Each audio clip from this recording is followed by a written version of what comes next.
Shall we bow in?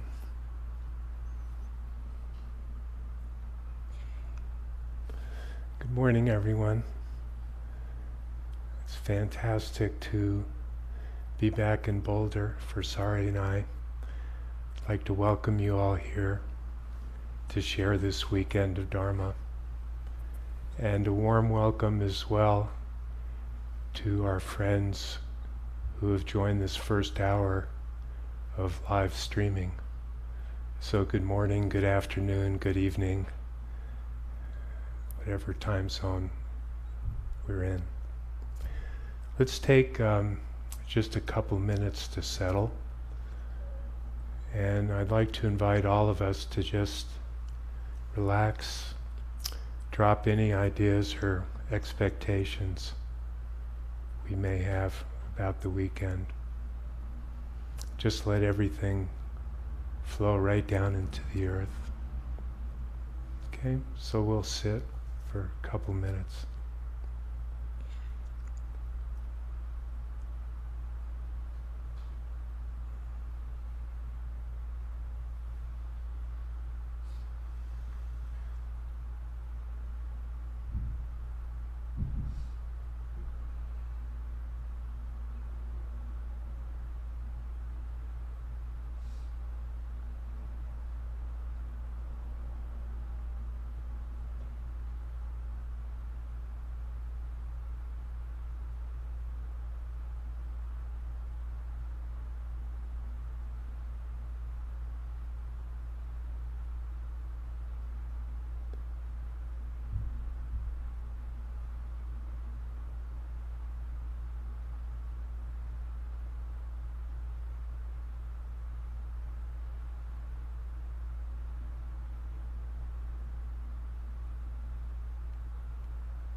This weekend we're going to be working with what we call the foundational practices of meditation. In our culture, foundational is sort of a funny word because nobody wants to do foundational anything. Most of us start at the intermediate level. And we get through the beginning on the internet. We sort of Google meditation, and we show up at the intermediate classes. So it's very inspiring to have this group that's willing to begin at the beginning. The foundational practices, the beginning practices, the first instructions we receive in meditation, in the view of meditation, which is, the view is the understanding that holds the meditation.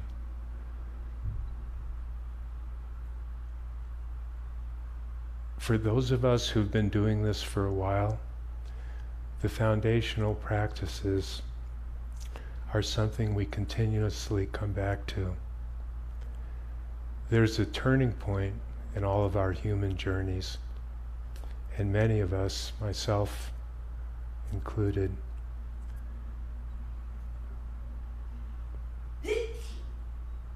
who look into this meditation thing that we do, who come to classes like this.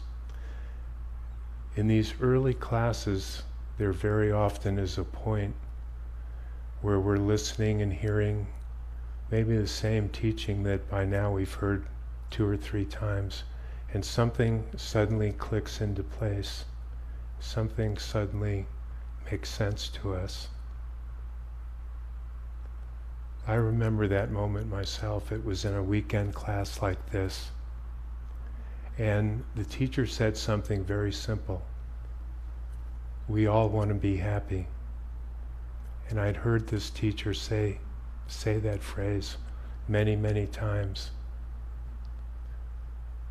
But for some reason, in that moment, something fell into place for me. I'd been sort of dabbling, sticking my toe in the water, going to a few classes here and there. And something in those words and the way he said them touched something in my heart, my body. And that was it for me. In a way, I never looked back.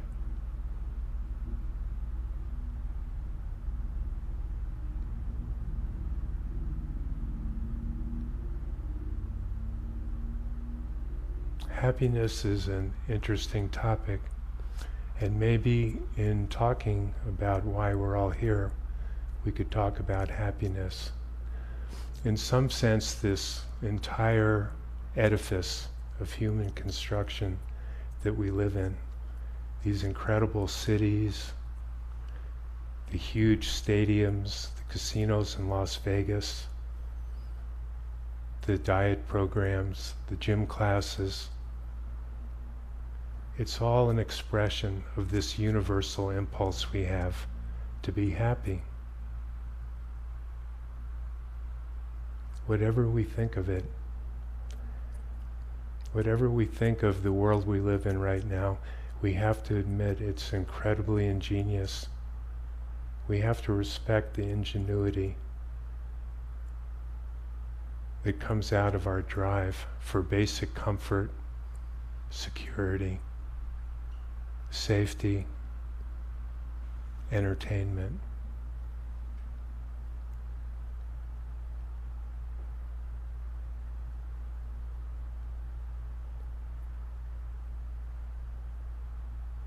Conventionally, we have everything we want, especially in this country. We have fabulous entertainment. I think Sari and I have the basic channel, and there must be 200 on the TV. We have a beer craze in San Diego, and I think one too, so now all of us are running around to the beer places to taste the latest craft beers. We've got the finest restaurants, just like here in Boulder. We've got fabulous buildings going up at the university. Great weather, just like here, beautiful scenery.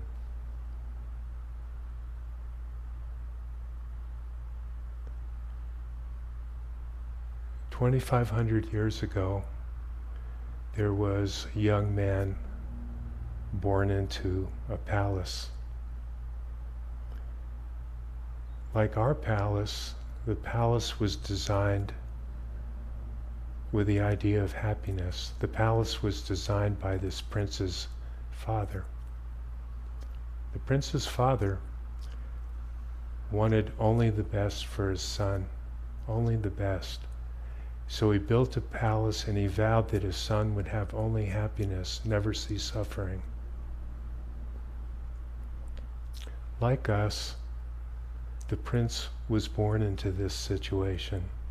In our life, we're born, we come into this world, we have parents and teachers that show us what's going on. Son, daughter, here's how you're going to be happy. Our teachers teach us, our friends teach us, and pretty soon our shoulders are at the wheel also. Whatever's going on, we buy into the program, and we become the constructors of our own concept of happiness and contribute to the whole thing. The prince was surrounded in his early days by the best tutors. He had nothing but really no stress, toys, he had friends brought in.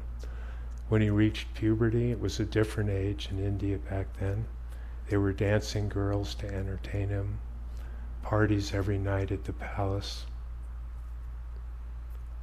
And the prince maintained this lifestyle for a number of years after his adolescence and into early adulthood. And at some point, a certain uneasiness started to arise in him. There was a feeling of anxiousness, a feeling of wrongness, a feeling of things not being right.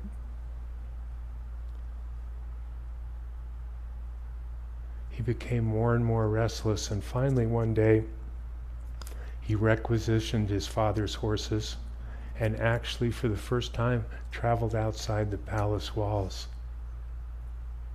And he was shocked by what he saw. He saw people sick. He saw people dying.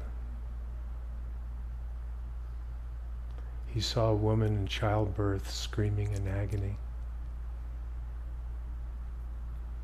And he went back to the palace and looked around and saw things, and he just couldn't look at things the same way.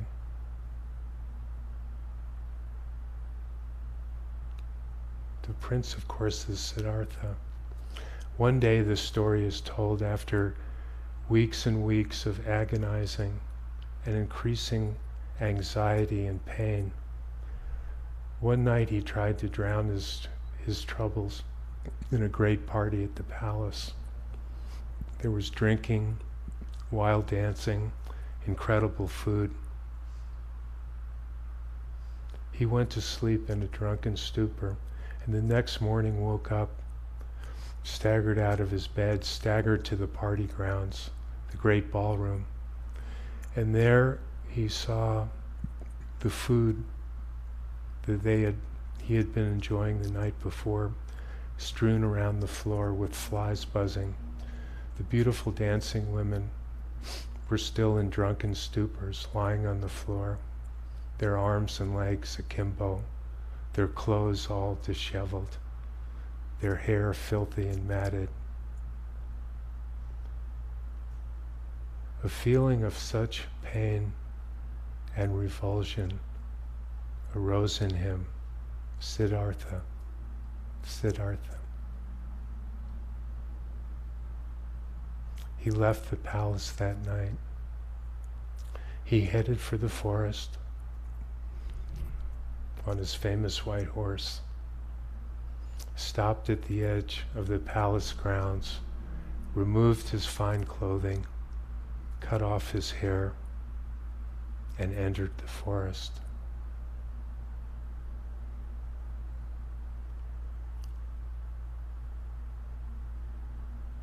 The prince was determined to find out the meaning of his life.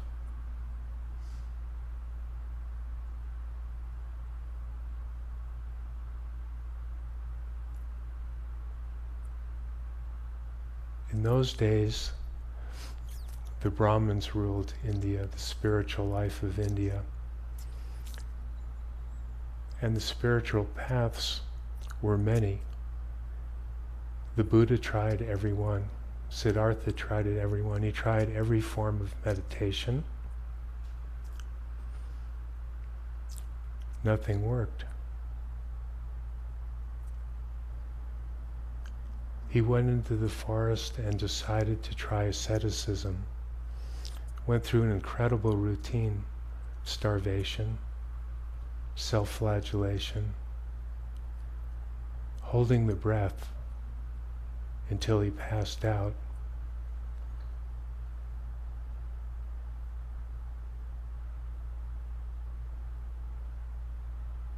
Finally, he became so weak he could hardly sit on his cushion to meditate.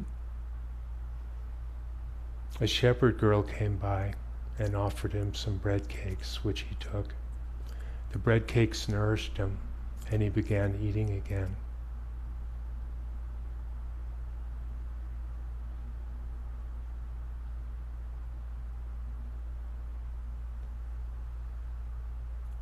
When the Buddha had finally restored his body, he was able to sit on his cushion. He sat under a tree by the river for 6 weeks, and one day the clouds parted And he got it. He got it. We say the Buddha became enlightened. In our language today, we say that the Buddha made the complete human journey.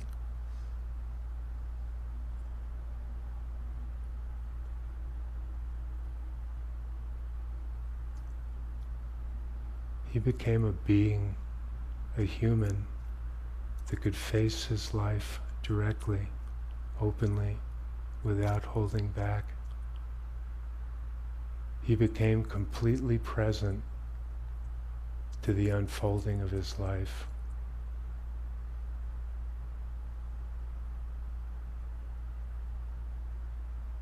He was in complete harmony with reality.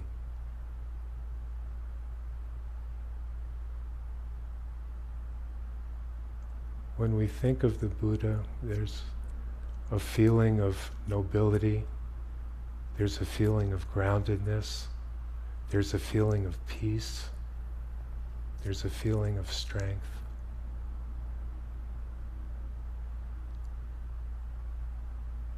The peace that we see in the Buddha, in the images of the Buddha, is not a peace that shies away or shrinks from life. It's a peace that is so great, it encompasses the shocking, vivid, chaotic reality. It encompasses the pain, it encompasses the happiness. It's a peace that's fierce, and it's a peace that is the ultimate peace, the peace of strength, the peace of openness.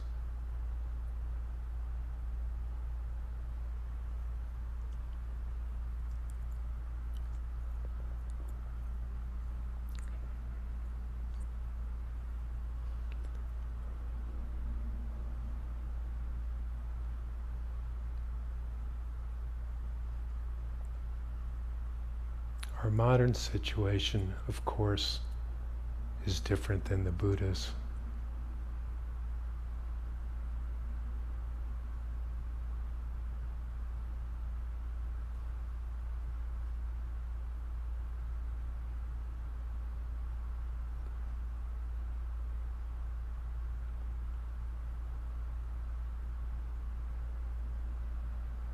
The Buddha's search for truth, for meaning,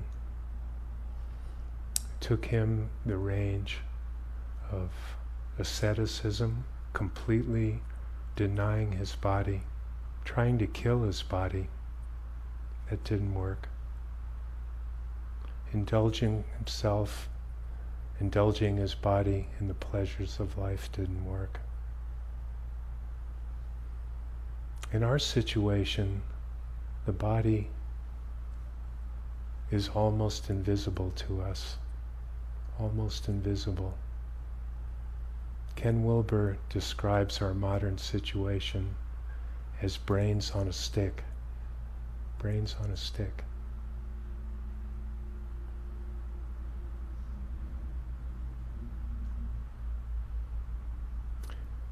For us, the process of investigating our humanity, working with our humanity, working with our lives, involves recapturing, re-inhabiting the bodies that we've forgotten. Just as the Buddha inhabited his broken, starved body 2,500 years ago.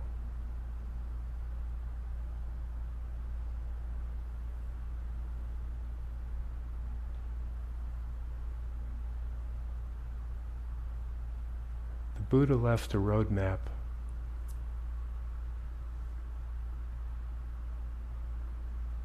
A roadmap of the journey to becoming fully human. That roadmap is called the Four Noble Truths: the truth of suffering, the truth of the origin of suffering, the cessation, and the path that leads to cessation. This weekend we're going to be investigating the Four Noble Truths along with doing our practices. The Four Noble Truths are probably the most misunderstood teaching in the world, perhaps. In the modern world, you often hear, geez, Buddhism is about suffering. What a drag. The Four Noble Truths are actually about human happiness. Human happiness. They're probably the greatest gift given to mankind, to humankind. The truth of suffering and the truth of the origin of suffering ask us to look deeply, deeply into our lives. What's going on in our lives, really? Behind all those Facebook photos, happy shots of us and our friends, always smiling, what's really going on? What's really going on with us? The implication of the First Noble Truths are incredible. They're really radical, radical questions.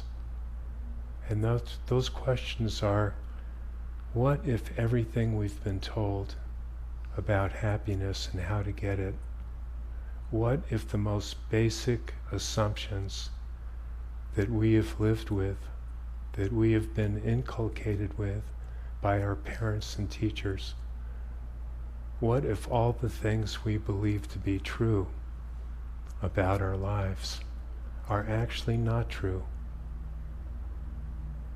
It's a radical question, a radical question. To question something that seems so obvious, truths that we have held our whole lives, beliefs, ways of acting, ways of being. What happens when we question those ways, when we question those truths? The third truth, the truth of cessation, is another question, another proposition. Perhaps there's a better way to make this human journey. Perhaps there's another way to do it.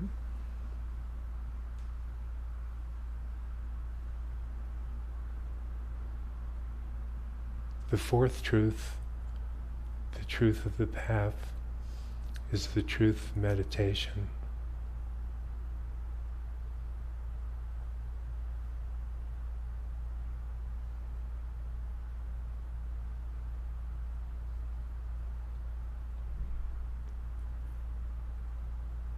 When we talk about meditation,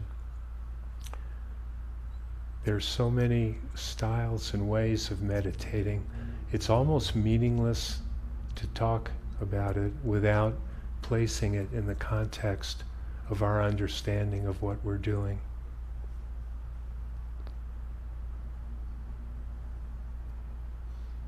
In this lineage, the path of meditation is held in the understanding of the Four Noble Truths. And we'll talk a lot more about that this weekend.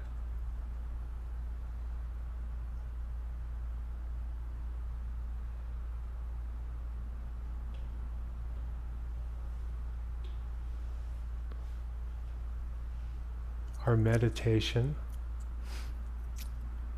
that we will be doing this weekend is completely non-theistic. When we talk about theism and non-theism, we say that our meditation is held by non-theism. Theism is the belief that something outside us can save us. Whether it's an idea, whether it's a belief in God,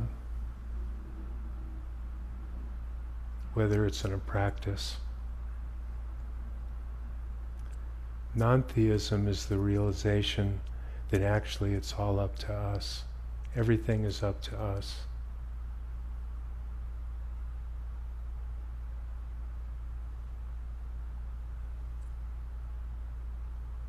What non-theism means in this lineage is that any teaching we hear, even the Four Noble Truths, have to be verified by our own experience.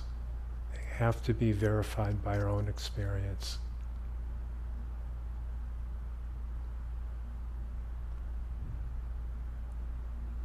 In some lineages of Buddhism, the Four Noble Truths are truths, they're beliefs, especially in institutional Buddhism. In the practicing lineage, the Four Noble Truths are propositions. Proposition is something that's made, sounds good to us, but we have to chew it over, meditate with it, until we can accept it as a personal truth. Another aspect of meditation in our lineage is that it's very much in the world. We're not trying to escape from the world by meditating. We're actually trying to learn how to be in the world. The point is not meditation. The point of meditating is not meditation. The point of meditating is to be in the world fully, completely, with complete presence and complete openness.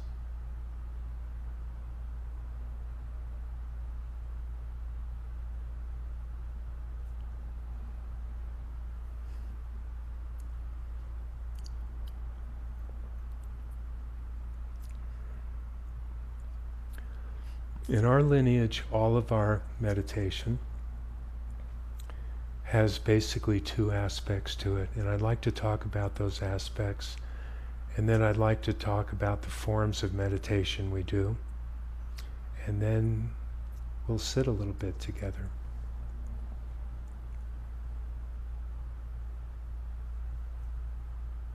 The two aspects of meditation that are present in our meditations are a mindfulness, concentration, focusing aspect on the one hand, and on the other hand there's a clarity, awareness, clear seeing aspect.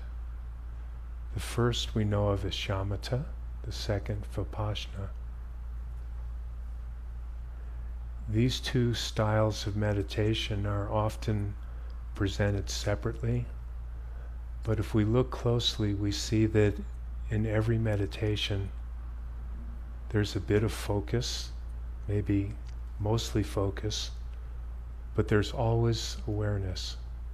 And in our awareness meditation, there's always maybe a little focus, maybe a lot. So meditation is done on a spectrum in which sometimes we're more concentrated on the focus, on the mindfulness, the shamatha aspect, and sometimes there's a greater feeling and emphasis on clearness, on clarity, awareness. So I want to give you the feeling tones of these two styles, and then we'll talk about the specific meditations. In shamatha, we can say there's a feeling of effort, slight feeling of effort, a feeling of trying. In shamatha we always use an object, whether it's our breath. In our lineage we use the body. The object of our meditation is either the physical body or the energetic body, or aspects of the physical body.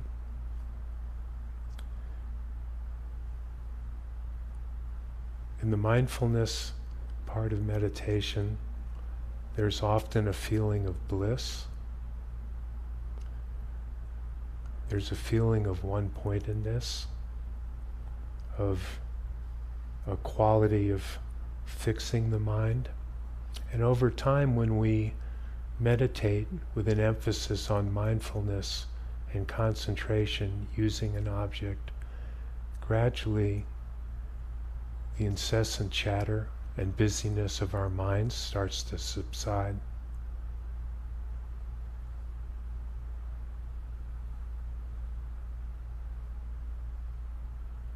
Our mind becomes quiet. It becomes tamed. We're able to make use of it in a focused way. On the clarity side, the awareness side, there's a sense of opening. It's effortless. Awareness and clarity, Vipashyana, is not something that we can reach for. It's something that has to come for us. It's interesting. So when we're meditating and we start to feel clarity, the clarity dawns on us. But if we reach for it, it disappears. So Vipashyana is very much, there's a quality of opening and surrendering to the moment, as opposed to mindfulness, concentration, shamatha. There's a sense of opening to the environment. Instead of the focus, there's a feeling of opening and taking things in.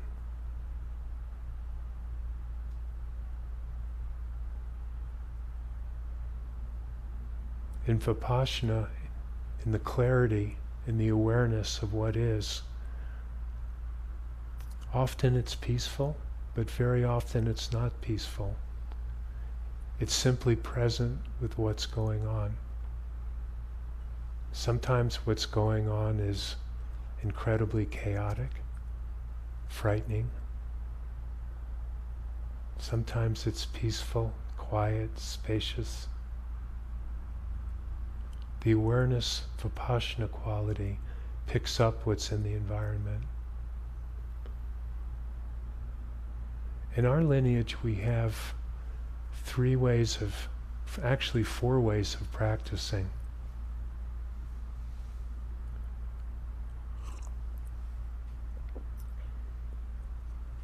We practice lying down, especially in the beginning. The lying down posture is an infant posture. It's open, it's surrendering. In lying down, we take the posture of the infant. We're completely supported by the earth. It's incredibly simple. It's incredibly holding. We have a feeling of being held. There's nothing to do. In that posture allows us to relax, sink into our bodies. And it's a fantastic and necessary way for us to begin working with our embodiment, reacquainting ourselves with our sense of ourselves. What is this body we have? To investigate what we think of as our body. What is our body? What does it actually feel like? What happens when we completely relax into it and open to it?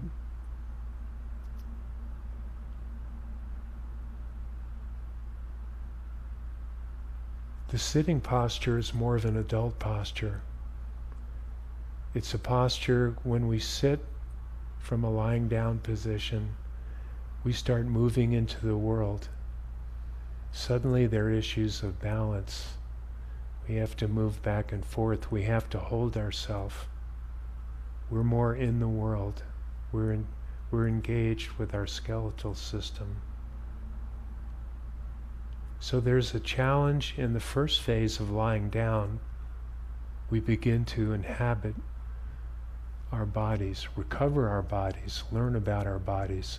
Then the challenge is to rise to a sitting position and work with our somatic, our soma, our body, in a similar way. Can we relax? How do we bring our body, start bringing our body into the world, to a sitting position? Then we have walking meditation, which is Again, another step in what we call integration, which is bringing our meditation into the world, into our daily lives, into our relationships, making it a part of our journey in the world. The last meditation, which is not talked about that often, but is actually the whole point of what we're doing, is called post-meditation. In post-meditation, we are simply in our lives. We're with our families, with our friends, we're at work, we're with our lovers, with our partners, we're shopping, we're taking the kids to school, we're doing what we do, we're being in life. The challenge in post-meditation is to bring this entire body of awareness and focus into the world, into our daily, day-to-day doing, to be there, to remain embodied, to be with ourselves, to be with the world, to feel the interconnectedness of ourselves, the people around us, the world around us, the cosmos. So we're going to do something different this weekend. Instead of starting lying down, we're going to actually start with a sitting posture. It's very interesting to begin with a sitting posture, work with it. We have an outer posture, which is a posture that we learn from the outside in. And then there's something called the inner posture. After we work with the outside posture a while, we learn how to build our posture from the inside out. From the inside out. So we're going to start with the outer posture. We're going to work this morning a few times. We'll have a very short session right now where we'll teach the posture, sort of go through the basics. We'll work with it some more this morning. And once we feel comfortable in the outer posture, the outer sitting posture, we're going to start lying down, start relaxing, working on our bodies, and then start bringing that greater sense of embodiment into our sitting posture.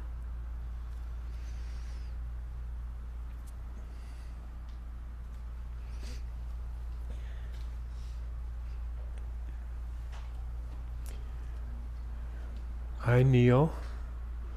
For 20 years I sat. I can't do that anymore. But we can do this posture sitting down on a cushion. If we're on a cushion, it's very good if our legs, our knees are below our hips slightly. If we're sitting in a chair, we can do this posture also. A chair is a little more tricky and may take some work for us that we can work with you. The important thing in a chair is to make sure your feet are firmly grounded. And if you can, depending on your physical body and how you're doing, it's very good if you can sit without leaning back, to find a posture where our feet are firmly on the ground. We're sitting in the chair, but we have a little space behind us. If that's not possible, it's okay.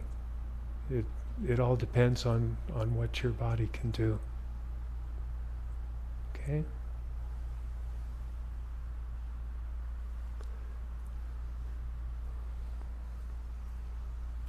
So the first point of the posture is taking the seat.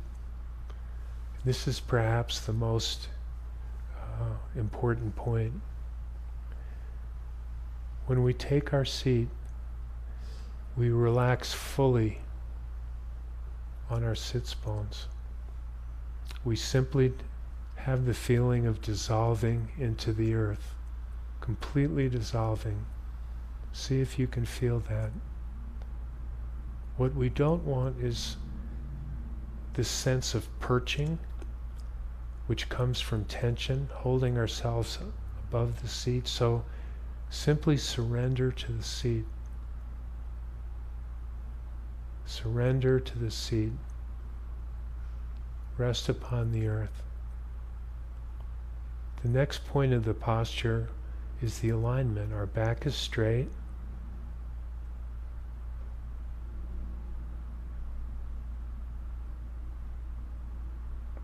We start with our head erect. We imagine very gently a string pulling up from the back third of our head, very gently.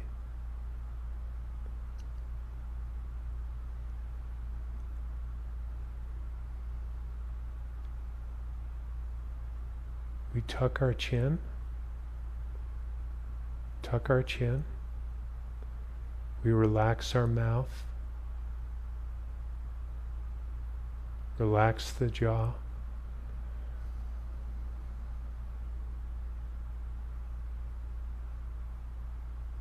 We have this feeling of stretching up through the back and neck.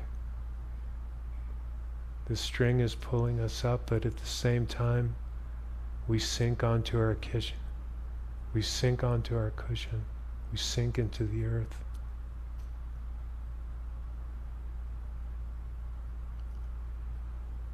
We check and see that our ears are above our shoulders. So there's a sense of the head being raised, the chin down.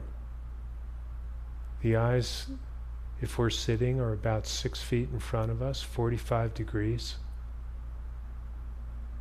And we gently move the ears back with our chin down. This keeps us from dropping our head too far forward. Our eyes can be open or closed.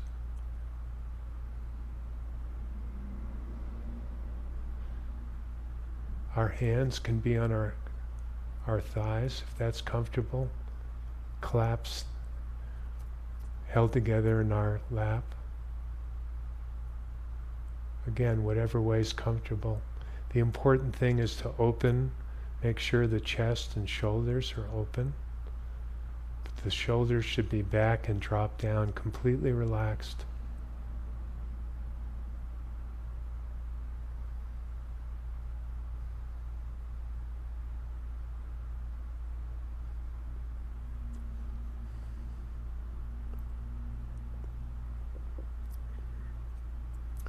The key to this posture and the key to the practice is that we maintain our awareness in our bodies. We breathe into our lower bellies, so we have the feeling of bringing the air through our mouth and nostrils, down the airway into our lungs, and actually into our lower bellies. This is where we lightly keep our attention. So we breathe into the lower belly. And the practice is simply to watch the posture. Watch the posture.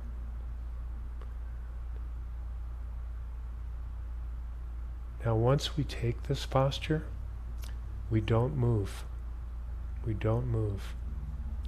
And I'll talk you through this during this short session we're doing.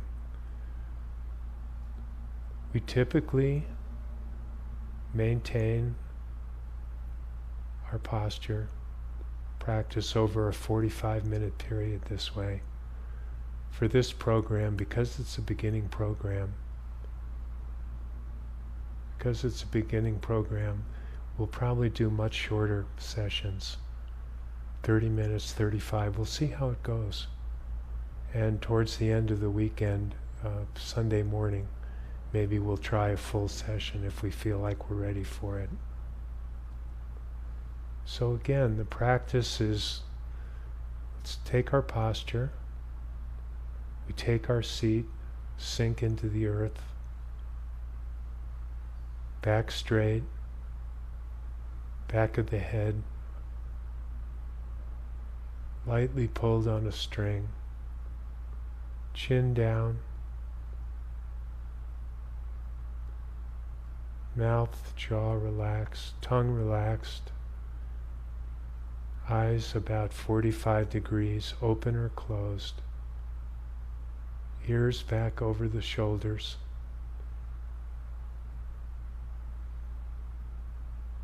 Breathing into the lower belly.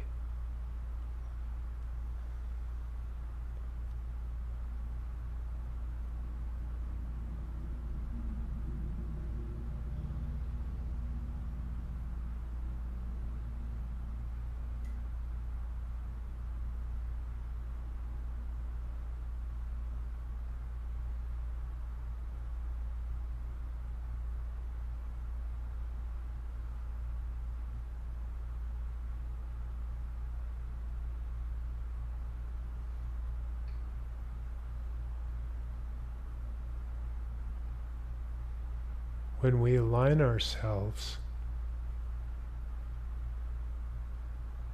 first we move forward and back, try to find a comfortable midpoint.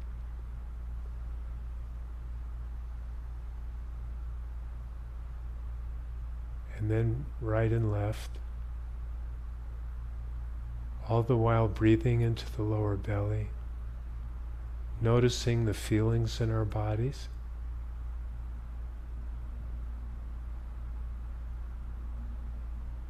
Noticing tension in our body. Let's check our seat. Check our seat again.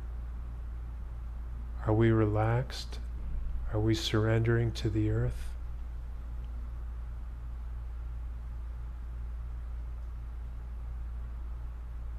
Can we feel the uplift in our spine?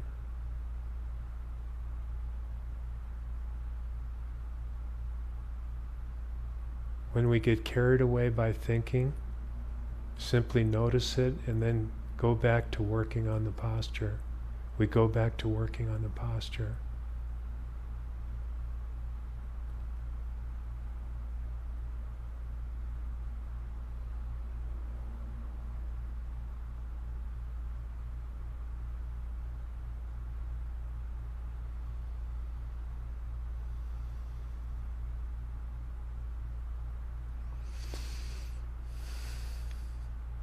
When we align, we're front, we're back, side to side. There may be a point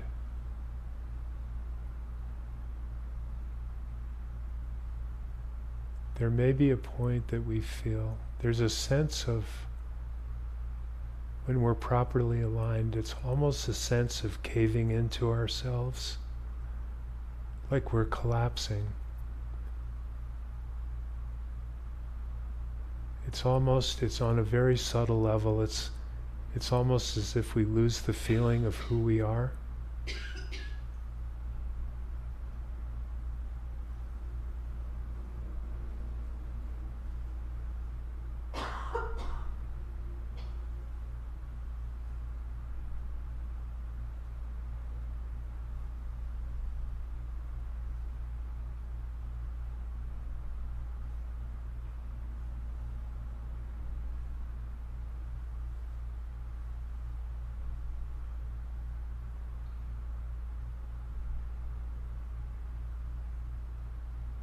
Notice how you're feeling. We're not moving. We have sensations in our body. See if you notice any impulsiveness, when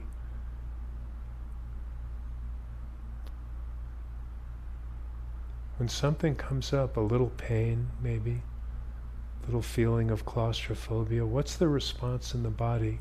How does it feel?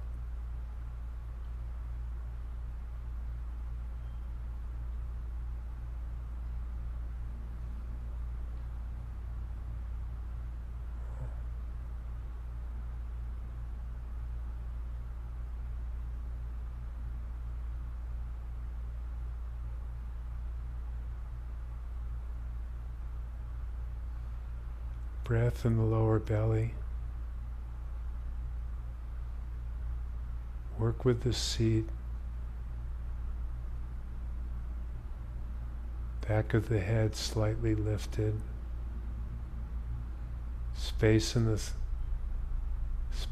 spine.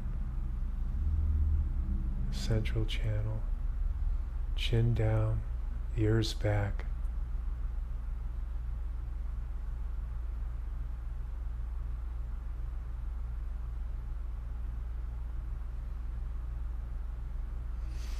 Look for that point of alignment.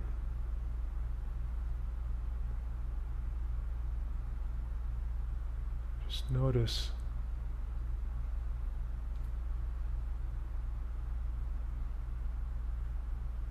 The body can find it, but it's often very hard to stay there in the beginning.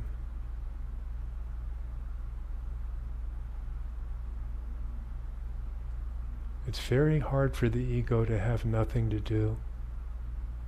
When we're perfectly aligned, there's nothing to do. There's nothing to do.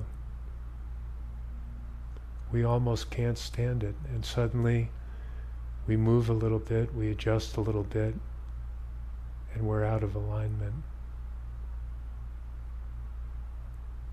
So just keep working with these subtle adjustments. Back, forth, noticing what's going on in the body. Tension in the lower belly, breathing into the lower belly. Back of the head lifted. Working with the subtleties of the alignment. Ears back over the shoulders. All the while checking for tension in the body.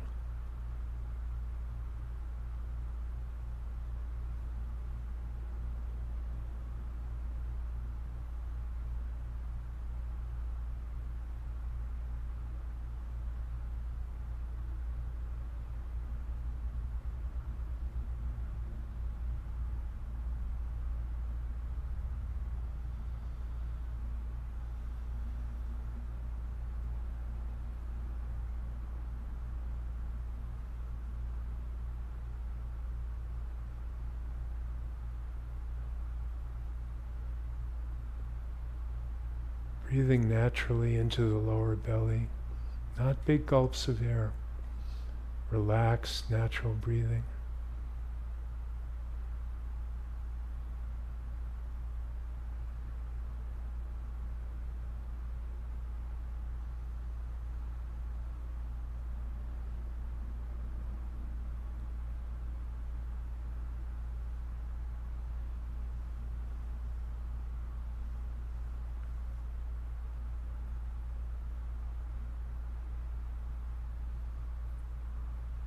Notice the shoulders. Many of us carry a great deal of tension in our shoulders.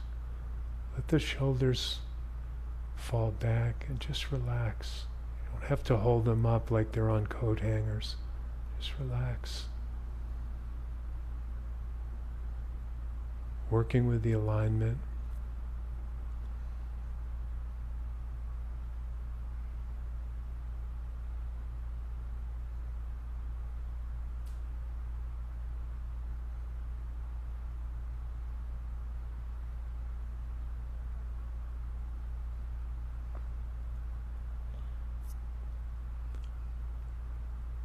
This is a completely somatic practice.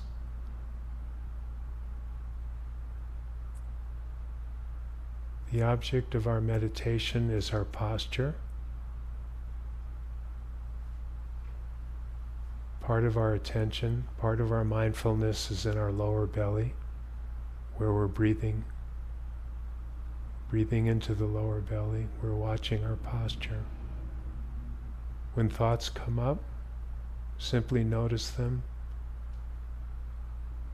then going back and being with the posture.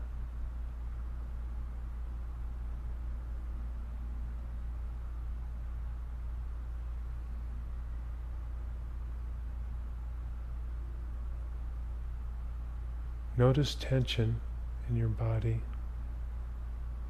Relax into the tension.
Okay, very good. It's enough. We'll take a little break. We're going to come back and do the same practice. We'll go through it and add some things to it after we take a short break. And then we'll have some time to just talk about it and trade experiences and see how we're doing with it. I think at this time we'll say goodbye to our friends in the streaming. Thank you very much for being here, and many blessings to you. Thank you.